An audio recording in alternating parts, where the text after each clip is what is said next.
Hey, what's going on YouTube? Adam C here. Thanks for watching.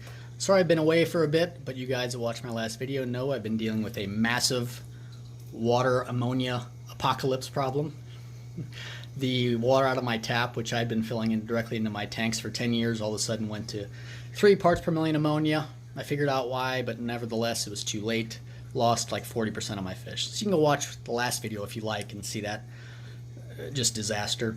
But this video is about how I'm going to guarantee that that never happens to me again.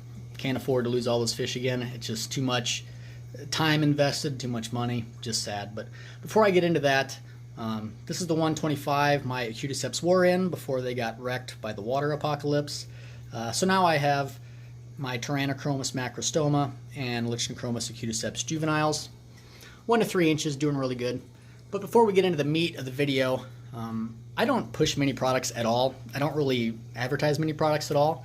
And when I do, I really have to like a product and like actually use it myself to where I would have bought it. And recently, Elitecichlids sent me some plants to try out. That's one that they sent me as well. And the really cool thing about Elitecichlids is they can custom make you about any plant that you would like. Let's check out the 3. These in the 300 also from Elitecichlids. I'll put a link to their website in the description of the video. But if you guys are looking for something unique, something custom for yourself, you could get that plant 10 foot tall if you wanted. Just check out their website, and through March 10th, if you enter Adam C, all lowercase, at checkout you'll get 10% off any plants. So for you guys that really like having unique tanks, which I certainly do, check out Elitecichlids. Again, link in the description. So on to the video. So if you didn't watch the last video, essentially I have a python. When I do water changes, I drop a pump in a tank. I pump 50-60% of the water out, and then as I'm refilling it directly from the tap into the tank, you know, I'm adding C-Chem safe as I go. Never had a problem in 10 years. And that's what ended up getting me, was being complacent and, you know, assuming that everything was always going to be fine, because it always had been fine.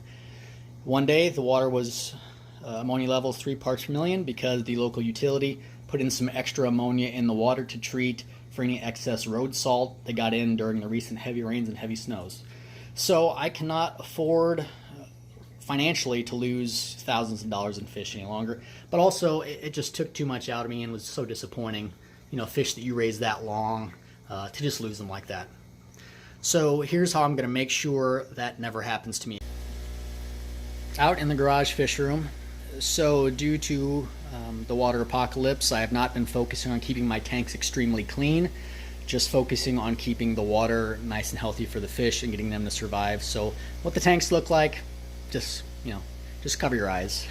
Trust me, they'll look better in the future.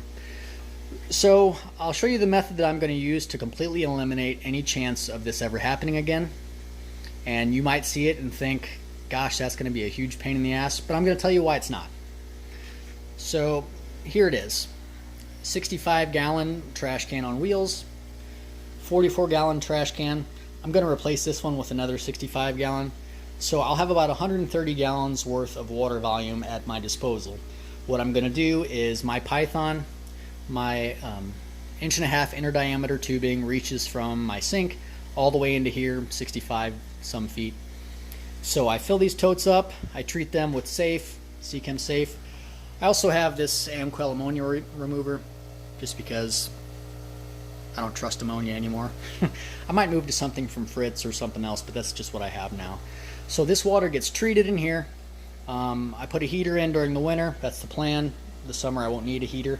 It will be turned over for, at a minimum, 24 hours by that dual air pump before I will use the water. So it's going to sit here for at least 24 hours, allowed to gas off, you know, get the levels where I want them, and water will be tested every time before it goes in any fish tank. The inconvenience is that I can't do all my tank water changes at the same time in the same day if I wanted to, because it just doesn't give me enough water. But I rarely did that anyway, so that's not going to affect me. But from there you can see, once this has been sitting for over 24 hours and I want to do a water change, I pump the water out of the existing tanks, you know, just the same way I did.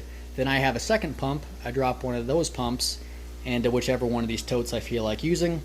That has its own 60-foot section of tubing which goes back into a tank. So check it out.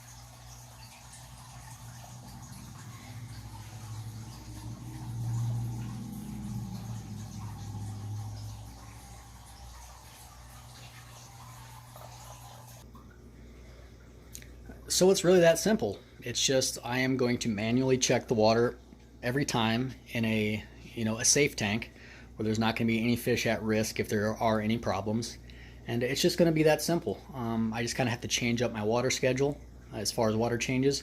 I will do the 300 and the 125 in the basement on one day, and then I can actually knock out all the rest in another day. So it just takes my water changes to 2 days. It doesn't really add a lot of time, and really the peace of mind is more than anything, because I could, you go through it once, you go through kind of the disappointment of it happening once, and it really sucks. But what you don't realize is that then every single day after that you do a water change, like it's in the back of my mind. Is this water good? Is there something else that caused a problem? And I don't want to, mentally terrorize myself every time that I'm doing a water change. So it's a small price to pay.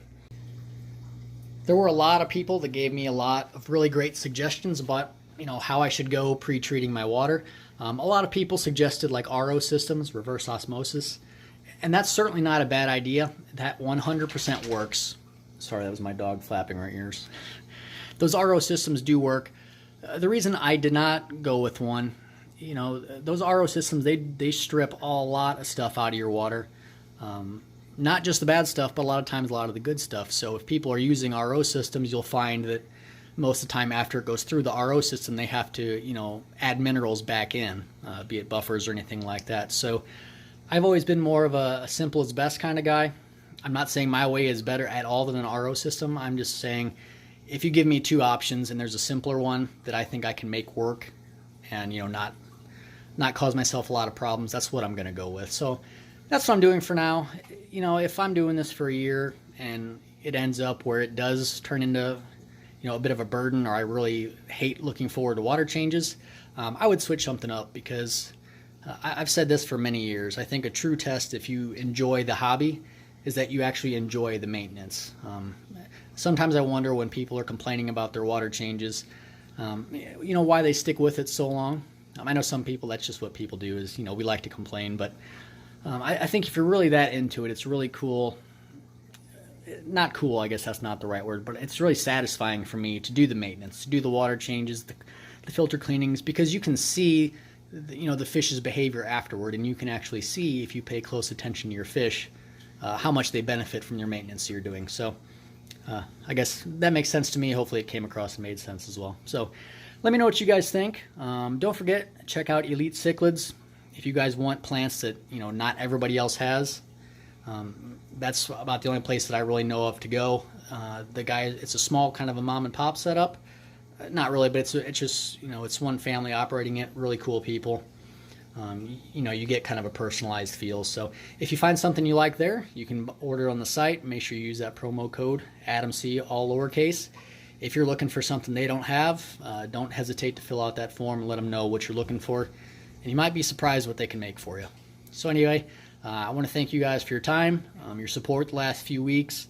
So many people left comments saying, if nothing else, the death of my fish and the video of it inspired them to check the water before they put it in their tanks as well. So like I said before, if that even helps one person avoid all this mess, then it's certainly been worth it, at least in the long run. So see you guys next time.